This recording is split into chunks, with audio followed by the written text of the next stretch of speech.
Welcome to the deep dive. Today, we're doing something pretty monumental. We are trying to cut through all the noise and access surrounding the authorized biography of, well, one of the most consequential and, let's be honest, volatile figures of our time. We're talking about Elon Musk by Walter Isaacson. Exactly. And Isaacson, he's famous for these defining biographies, Jobs, Einstein, Da Vinci. Right. But the access he got here, it's just virtually unheard of in modern biography. What were we talking about exactly? I mean, 2 full years of shadowing Musk. He was in the factories. He was sitting in on these critical board meetings. He interviewed everyone. His family, his colleagues, even his biggest adversaries. And Isaacson himself said that Musk could be, I think the quote was, very mercurial. Yeah. But he still allowed everything to be included, the good, the bad, all the chaos. And the book really frames him around this central paradox. Interesting. A visionary driven by these world-changing missions who is, at the same time, completely and maybe equally addicted to drama. And that addiction to drama isn't just a side note. Oh, no, it's central to the whole story. So our mission today is really to pull out the playbook from these hundreds of pages. The operational playbook. Because the book makes it clear, very quickly, that Musk isn't just a builder of things. He's also a destroyer. By necessity. And that destructive impulse, that's the real engine of his innovation. Okay, let's unpack that. This idea of creative destruction, that's usually a term for, entire economic sectors, not one CEO's management style. Right. What's the risk for a company when chaos is, like, the default mode? Well, Isaacson basically says it's a core principle for Musk across everything he does. The idea is that breaking things isn't failure, it's the strategy. That's a huge risk. It's a massive risk. He operates in extremes, pushing way past what's normal. Isaacson boils it down by calling him a man-child with a mission. A man-child with a mission. The risk is total collapse, obviously. But the reward, if he pulls it off, is these huge evolutionary leaps. And we've seen these really high-stakes examples of this manufactured chaos. Oh, absolutely. I mean, look at SpaceX. The book details how they just deliberately blew up multiple rockets. On purpose, with the belief that catastrophic failure and then fixing it really fast was the quickest way to learn. It was about accelerating that learning curve. Scrapping decades of conventional wisdom in the process. Exactly. And Tesla's early manufacturing was pretty much the same story. Yeah. He threw out the established automotive wisdom and just forced the company to learn his way. His high-risk, high-volume way. And that forcing function, Isaacson shows, it means ignoring experts and tolerating a huge amount of collateral damage just to get speed. And then there's Neuralink, which is maybe even more concerning. The book says when his own senior scientists warned him that human trials were too risky, he just fired them. He fired them and pushed ahead. The FDA even said no at first, citing safety concerns, but he just kept pushing. It's this disrupt first, fix later model taken to its absolute extreme. And this is where we have to connect it to what you could call the blame dynamic. The blame dynamic, okay. Because the chaos model, it guarantees there will be collateral damage. It's built in. Right. So if the chaos works, like SpaceX getting to orbit or Tesla dominating the EV market, he's a genius, a visionary. But when it leads to failure, when Twitter or X starts breaking down right after he buys it, the blame goes somewhere else. Instantly. Yeah. He blames past employees. He publicly mocks engineers he just fired. The externalization of failure isn't a mistake, it's a feature. It protects the visionary from the consequences of his own destruction. That makes a terrifying amount of sense. The process requires someone else to take the hit. Yes. Well, speaking of explosive destruction, let's pivot to maybe the most visible example of this whole playbook, the $44 billion acquisition of Twitter. Yeah, a saga that, it played out in real time on the platform itself. Pure impulse. So the prelude, as the biography details it, he starts quietly buying up shares in January of 2022. Right. And by April, he's the largest shareholder with, 9.1%? And the stock just shoots up like 27%. So Twitter invites him to join the board, which he accepts. Yeah. And then almost immediately declines. And then days later, he launches this unsolicited, just staggering $44 billion all-cash offer. The board, they tried to fight it. They used a poison pill strategy. And it didn't work. Nope.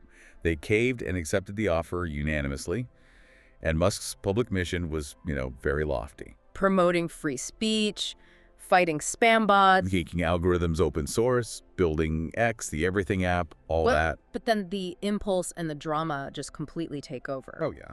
In May, just weeks after they accept his offer, he puts the whole deal on hold. Because he's suddenly questioning their long-standing figure that, fewer than 5% of users are bots. Right, and when the CEO at the time, Parag Agrawal, tried to publicly explain why that's a complex issue. Musk's response was just, for a corporate takeover of this size, it was baffling. He tweeted a poop emoji. A poop emoji. That one detail just perfectly captures the high stakes and maturity that Isaacson talks about. So the drama just keeps escalating.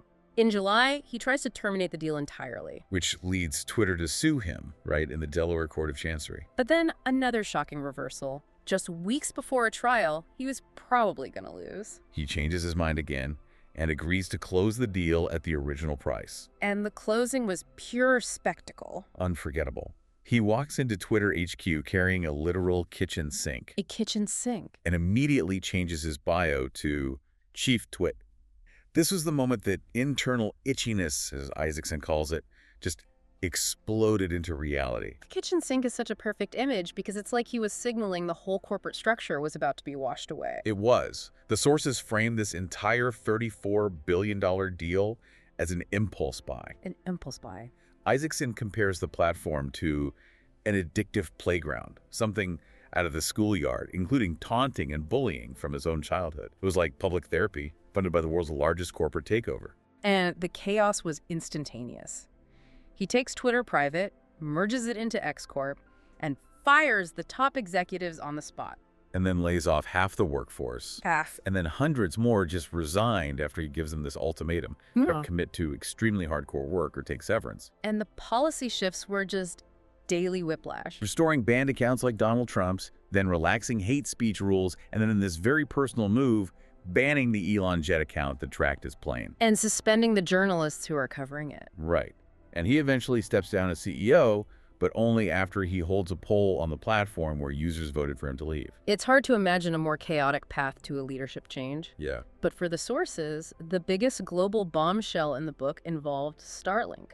This is where things get really serious, where a private individual's control over critical infrastructure becomes dangerously real. The book's initial claim was explosive. It was. It said that in 2022, Musk personally ordered his SpaceX engineers to switch off Starlink communications near the Crimean coast. And in doing so, he effectively stopped a Ukrainian drone attack on the Russian naval fleet. A huge, globally significant claim. A private citizen intervening in an act of war. And Musk's reasoning was that he saw it as a potential mini Pearl Harbor, that Ukraine was going too far. He said Starlink was for peaceful purposes. He wanted people to watch Netflix and chill. But that claim about him actively ordering the satellites turned off that night. It fell apart. It did. It was factually fragile. Isaacson later admitted the initial account was a mistake and issued a pretty major clarification. Okay, so what was the reality then? The clarification was that SpaceX already had a policy in place, a pre-existing policy that prohibited Starlink from being activated in that specific region during a major act of war. It was geofenced. It was geofenced. So when the Ukrainians asked for it to be turned on that night, Musk simply refused. He enforced the existing policy. So he didn't turn them off, he refused to turn them on. Exactly. A crucial distinction. But regardless of that timing error, the central point is still chilling. It's the core issue, and this is where critics really zeroed in. A single private person has discretionary control over infrastructure that is vital to modern warfare. He gets to decide who fights and how. And there's no precedent for that. When Starlink became essential for Ukraine's command and control, it became privatized military infrastructure. So Musk's decision, whatever it was, is a geopolitical act. On par with the decision made by a state. And critics felt Isaacson should have paused the narrative right there to really analyze this. We have a massive legal and regulatory vacuum that allows one person's impulses to dictate the terms of a war. It's a literal single point of failure for international security, and that magnitude is it's hard to process. And it highlights why some critics argued the book spends too much time on personal drama when the consequences are so huge. Right. So let's get into some of those personal revelations which really show this collapse of boundaries. The book is just filled with them. There's the detail where he tells his first wife, Justine, at their wedding dance, "I am the alpha in this relationship." Which sort of sets the tone. It does. Then his relationship with Amber Heard is described as brutal, though she says Elon loves fire and sometimes it burns him. And the lines between his corporate and personal life are just constantly blurry. Completely. He apparently used a Tesla design employee to help with the dress Grimes wore to the Met Gala. And maybe the most unsettling detail reported was that he took and shared a photo of Grimes during her C-section with their son X. Yeah, which frustrated her immensely. And Isaacson also quietly reveals the existence of a third child with Grimes named Technomechanicus, Tau for short. It all seems to reflect this very utilitarian view of family. It does, which is also seen when he motivated a Neuralink executive, Siobhan Zillis, to have twins with him because of his belief that smart people need to have more kids. And that ambition is in such sharp contrast with the painful estrangement from his own daughter, Vivian Jenna Wilson. Yeah, she legally changed her name and her gender and explicitly said she hated him and everything he stood for. And Musk, for his part, he blames that on what he calls a progressive woke indoctrination. And all of this leads us right to the critical reception of the biography itself. Because despite being a bestseller, it drew a lot of criticism for exactly this reason, that the access came at the cost of critical distance. Critics called Isaacson's style patient chronicling, but said it lacked a sophisticated critical lens. What does that mean, though, in practical terms? It means that the traditional great man biography format might just be inadequate for a figure who controls this much critical global infrastructure. So the argument is that the book is more reportage than analysis. Exactly. That Isaacson too often frames Musk's cruelty or his volatility with a but. You know, he did this terrible thing, but it's because of his traumatized little boy past. So the psychological explanation became a kind of excuse. That was the core criticism. The great man genre can prioritize personal motivation over systemic consequence. By chalking up every cruel decision to this traumatized little boy narrative, Isaacson, in their view, minimizes the very real corporate and geopolitical fallout. It's the difference between telling a good story about a genius and critically assessing a global power.